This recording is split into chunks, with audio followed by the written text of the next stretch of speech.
In the beginnings, in the beginning she made paintings, in parentheses art, on the walls of caves. Then perspective was invented, and that was cool. Then people tried to paint light, which looked really good. Then someone taught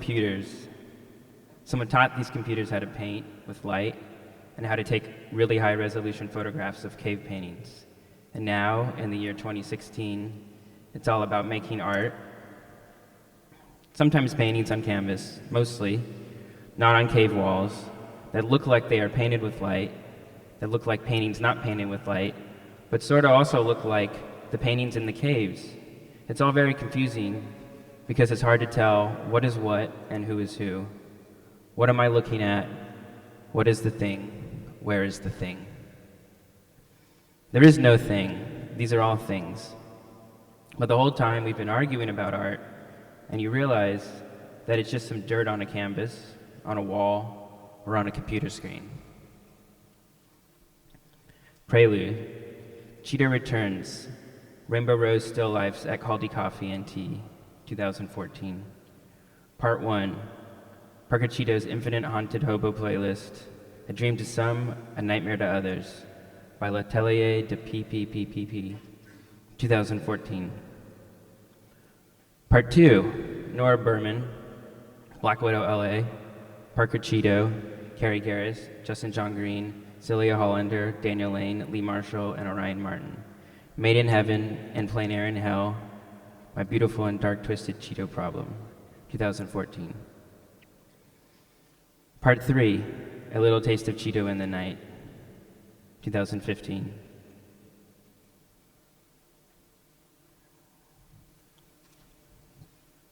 Epilogue. PBBVX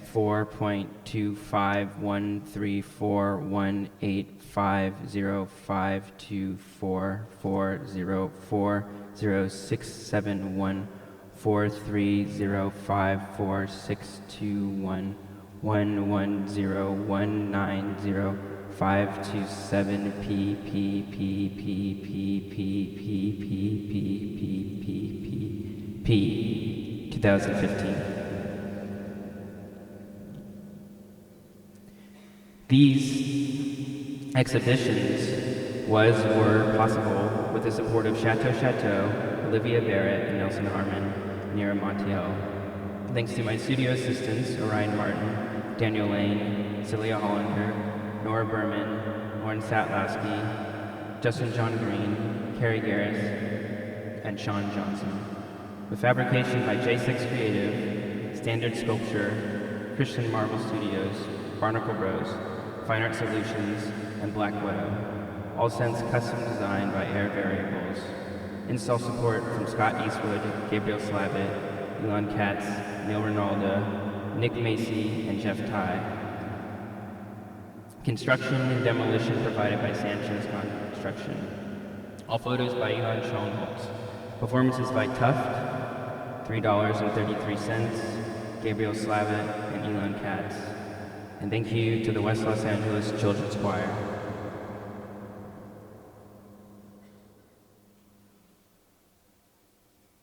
Splash.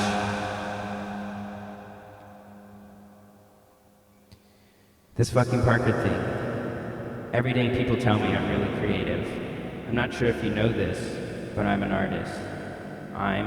Me, Japanese, German, French, Irish, English, American artist. Had a show, a big show, 100 plus works, 2 years of my life, all of my money, everything I did in 2014-15 was one show. This isn't a press release. I did not have a press release. A show about everything. Art is subjective. Violence, but in movies it's cool. Catcalling, police brutality, racist and and invisibility. The rich get richer, the poor get poorer. Animal abuse, outgoing introverts. Let's spend millions of dollars going into space or on a sculpture. The melting of the polar ice caps. A future with no art. A collaborative project by the human race. It's called global warming. Earth art. But we don't have the language to talk about it. The beautiful ones always smash the screen. Every time. Cancer patients writing you emails asking for art? Is it a hoax? That's problematic. Numbers on paper. My daughter's favorite artist. Our PR team is not happy with your body mass index. You should have been spending less time in the studio and more time in the gym. Bed bugs. Smile for me. Under the skin. Love is overtaking me. Never tear us apart. Outsider alert. That was fun while it lasted. Everything takes a long time to make. You steal all your ideas from your friends who are better artists than you. Nobody said it was easy. Nobody said it would be this hard. Whoops, I did it again. The vex has moved. I touch every work, but I'm self-conscious of painting in front of my assistants. Don't get mad. Don't get mean. Please stop acting like you used to skate.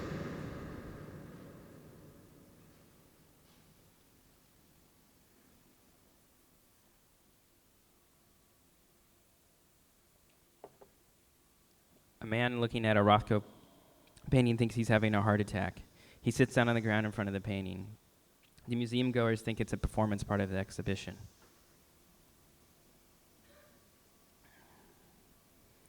Artist solidarity. Swallow the white cube, swallow the world. 2014, I saw A-Rod in the bathroom, but didn't know what to say to him. No group shows. What the hell are you waiting for? I get in my Honda Civic and yell Tourette's outbreak all the way to the studio. That's surprising. He thought he hit the big time. 3-button or 2-button. Is the gallery flying you business or coach? It doesn't matter now. I do not have no justice, no peace. Decision fatigue. End of chapter 1. A thoughtful meditation on neoliberal politics and the dispossessed. End of chapter 2.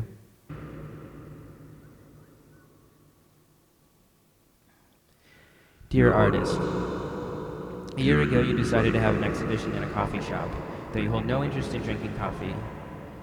This has since changed. Exhibitions in cafes amount to a tender history, and they customarily land in one of two scenarios. The amateur painter, whose work seeks incidental viewers, or the artist who invites the social congress of the cafe into the meaning of the work. Where did yours sit? Maybe you combined and confused the two. Your 8 oil paintings, still life depictions of rainbow roses styled and painted in your studio, are thickly folded into the layers of your work, and yet are easily separated out to play the role of light material adornments in a neighborhood cafe. You seem to be pursuing the sapid activity of the cafe, and at a moment with an unconditioned audience, and call this moment the prelude. A small bird flew into the Grand Avenue space where you stepped away for a moment. It was a sweet, bland bird, but its flight over the chains and the in-progress installation circled back to the flamboyant parents that spent time in Made in Heaven, in Plain Air in Hell. In London last summer, neither of us were present with the parrots, but apparently one of them totally resisted the lens. It doesn't appear anywhere in documentation. A slight by the omphatic bird that probably impresses you.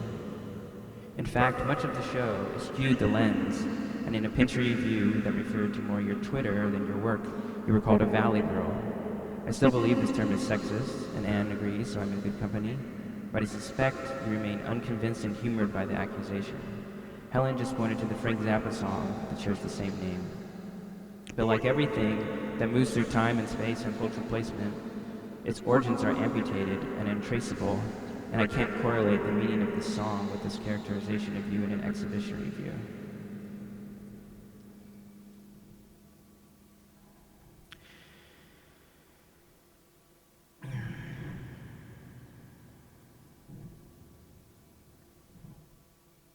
Before the birds attended Made in Heaven, in Plain Air in Hell, you had to give a small performance to the gallery staff, and it was probably the first time they had been told that this already abundant presentation was part of a much larger vision for an exhibition that was too verbose to fit into a single space at a single time, and it was stretched across a year, during which time galleries became sites, like a cafe or an elevator shaft, to be conducted by whatever you charged them with, that began in the quietude of a cafe and continued to a gallery in Echo Park, and the apartments that run contiguously to the gallery space and onto the rooftop.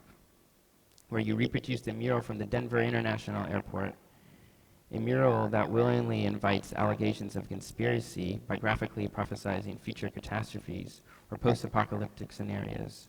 Thick with Judeo-Christian and Mayan symbolism, references to biological warfare, mass human suffering, and extinct species. I don't want to be consumed by your gallery, you told them. I want to consume it.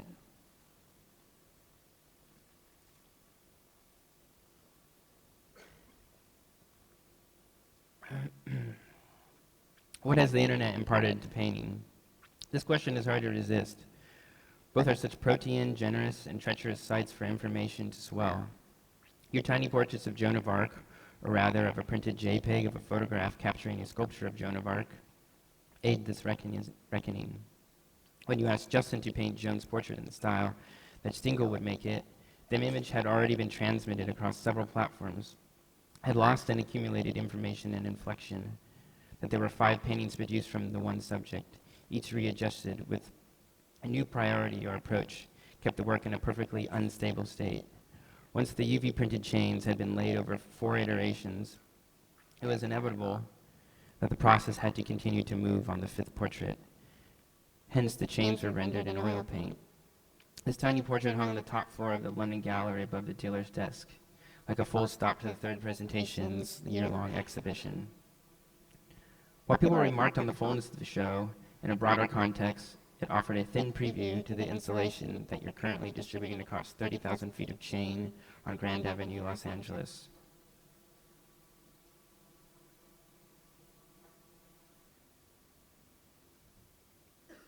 People really love Parc de Main Girl. Maybe because it's a meme and it connects with people so efficiently.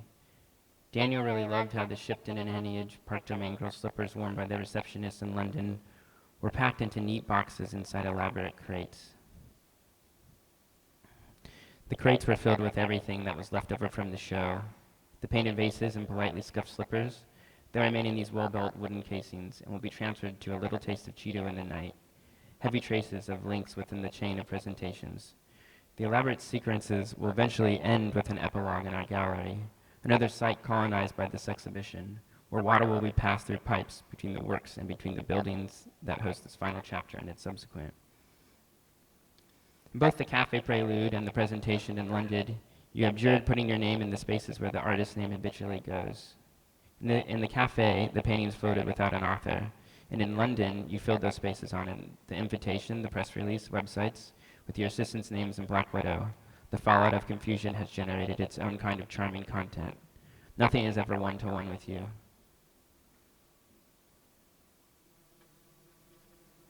When 600 rainbow roses were delivered to your studio, they were kept moist in large orange buckets, and a smoke machine accompanied them. The machine's output softened the eccentric flowers with a smoky filter.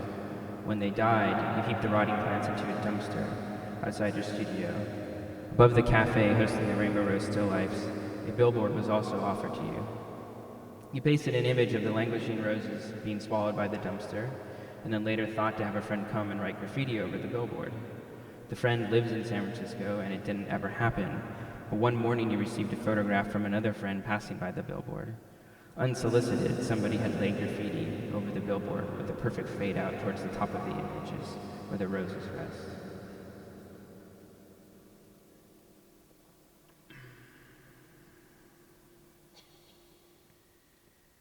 While Marcel Proust has never really been your business, his novel may be meaningful imposed on these exhibitions as an analogous way to contemplate them. Their art covers so much activity that, invariably, some false memories are produced, while other memories are abandoned. Details and tangents keep forming generously, so since Proust has been forced on you, we'll visit him here. Botticelli, that name evokes, not the painter's true work, but the vulgarized idea of it, banal and false. Proust maligns the dull delivery of Botticelli as a false referent. Botticelli has been invoked too many times as a pale idea, and then in this procedure, the true work is lost. This immediately led me to your treatment of content, how you are divesting the material of its reference to allow content to become a medium in itself. When you lay recognized form or figure into work, you manage to circumvent both the true work and the banal and false. I think it's chemistry that accounts for this new state of content. The installation at Grand Avenue is populated with versions and hallucinations of other artists' work. Stuart Avant, Murakami, Hockney, Bernini, Koons, Anonymous. Yet you also apply this treatment to yourself. Documentation of a cast bronze Western exterminator suspended by chains in a disused elevator shaft and draped in rainbow roses is painted 10 feet high.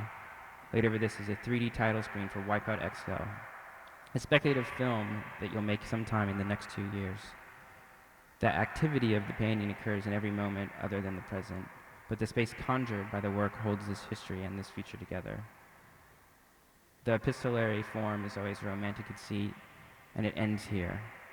On January 24th, we visit the exhibition, which itself will not be complete or resolved or stable on this date, and which feels a lot like a visit to the lush environs of your subjectivity, or at least a mist resembles rain. Love is ever, Chateau Chateau.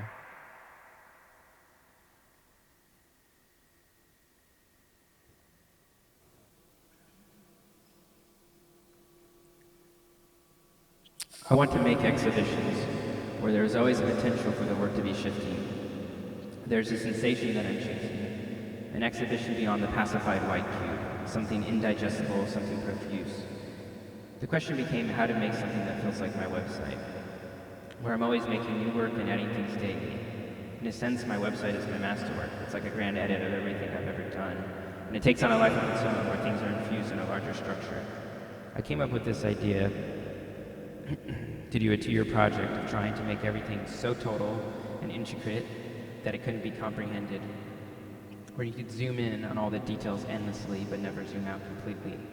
A little taste of Cheeto in the night played out in several stages. It began with a prelude in the beginning of 2014. I hung 8 paintings in an Atwater coffee shop. They were completely anonymous and ambient. After this exhibition, the paintings came back into my studio to be painted on some more. They now hang in the show on the back of larger double-sided paintings. Part 1 was at Smart Objects, a project space in Los Angeles in May 2014. It was the first time I considered the whole building as a medium. I left the main space of the gallery empty. A neon sign reading Yodi Zodi Zay was hung facing out towards the street. There was a disused 3-story elevator shaft in the building, and I broke through the wall to hang a bronze sculpture inside the shaft. Wallpaper was installed in the bathroom, and I hung a series of paintings throughout the second-floor apartment where the dealer lived. I painted a mural on the roof.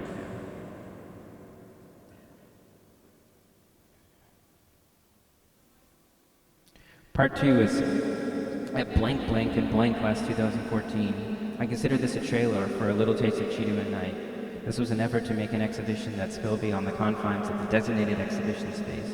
Children of the gallery staff contributed to some of the paintings that were hung throughout the offices. The fire vases made by the other employees were scattered around the show. There was also a video piece, which is an episode of another ongoing work. And the receptionists wore pairs of bespoke slippers for the duration of the show. We added live parrots to for the documentation. The show was credited as the work of Parker Cheeto and my 8 studio assistants. People thought it was a group show.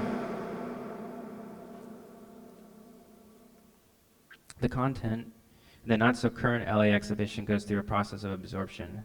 There are numerous sculptures riffing off the iconography of the local Western exterminator mascot.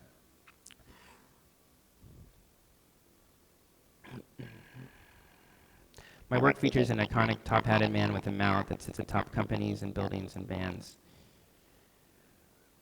There's something you see often in LA because you're constantly on the freeway, and the Western exterminator has depots at every several freeway locations, off the 101, the 405, the 10, etc.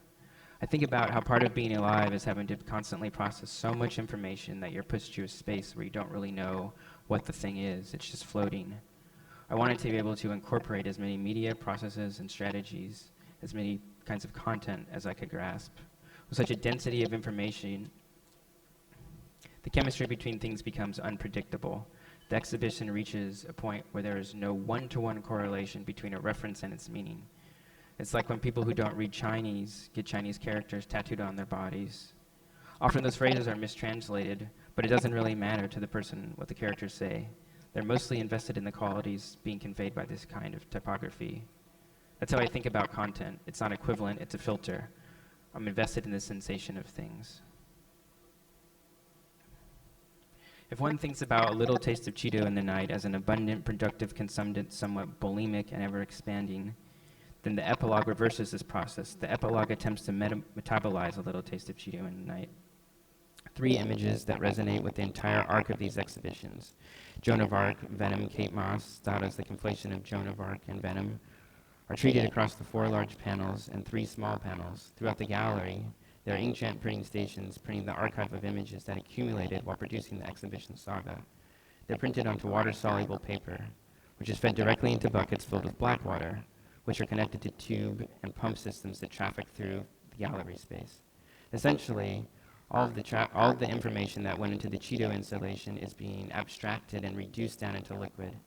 The images go from being trafficked as JPEGs in a computer-generated network to trafficked as liquid in a physical network formed by tubes in a gallery.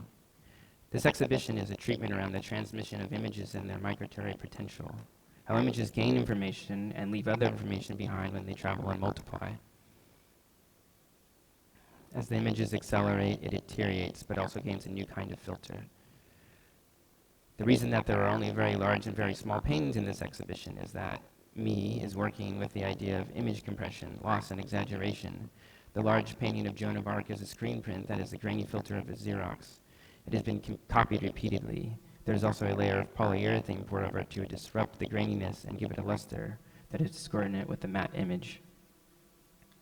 The small paintings of Joan of Arc are rendered in oil paint on a surface that has been purposely prepared for the smoothness to achieve the greatest resolution. The source image of Joan is a photograph of a 19th century sculpture that interprets the narrative of Joan centuries after her life. The sculpture was produced hundreds of years after Joan lived, and the photograph of the sculpture was captured 200 years after the sculpture was made. The photograph resembles the icon painting in a 3D render, a graining printout that fixes on contour and contrast. The figures of Joan herself in a study is the permeability of subjects. She's recently been weaponized by the French right politicians, but has also lent weight to feminist movements. She's open to many filters as her images pass through history.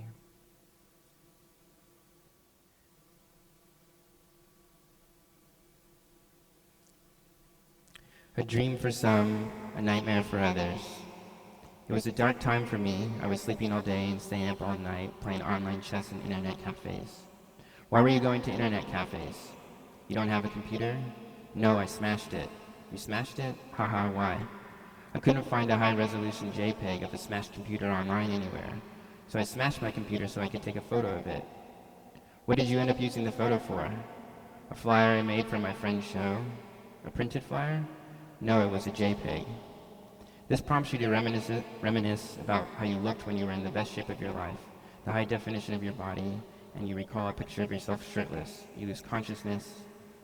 As it returns, the mouth slowly comes into focus.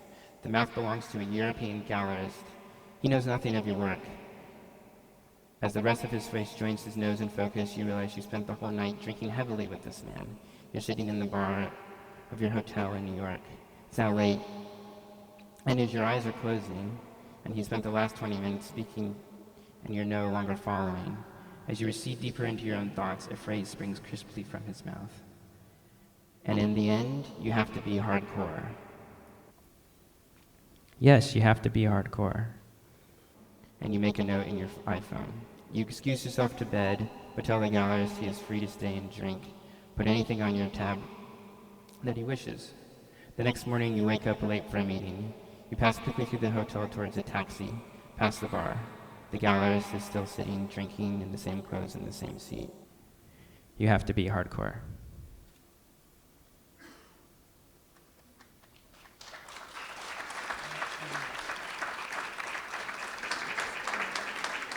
Okay.